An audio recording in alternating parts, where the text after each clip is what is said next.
À 11 h ce matin, tous les ateliers Airbus en France se sont vidés. Les salariés rejoignent les assemblées générales pour savoir quel sort est réservé à chacun des sites. Et à Nantes, le choc est profond quand le chiffre tombe. 484 postes supprimés, soit 20% des effectifs.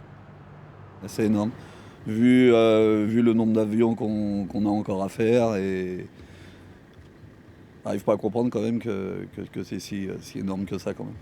Depuis des années, ils voulaient faire le ménage dans l'entreprise, donc ils profitent du Covid pour... c'est un prétexte pour moi, quoi. On a les sous-traitants qui sont partis en premier, qu'on a vu partir, les intérimaires aussi. Maintenant, vous vous dites c'est peut-être notre tour ? Oui, on a ça dans un coin de la tête, évidemment. D'autant qu'Airbus veut faire vite. Les suppressions de postes doivent être effectives mi-2021, dans un an seulement. Mais avant même cette échéance, la crise est visible dans les usines. À Nantes, la production n'est plus qu'à 40% de la cadence d'avant Covid. Pour les syndicats, il faut pourtant voir plus loin que le trou d'air actuel. Le carnet de commandes est là pour démontrer qu'il faut garder nos compétences. Ce qui est dangereux, c'est justement le contraire, c'est de réduire les effectifs, de donner un signe à la jeunesse, de quitter la formation aéronautique et de ne pas être en capacité de répondre aux clients de demain.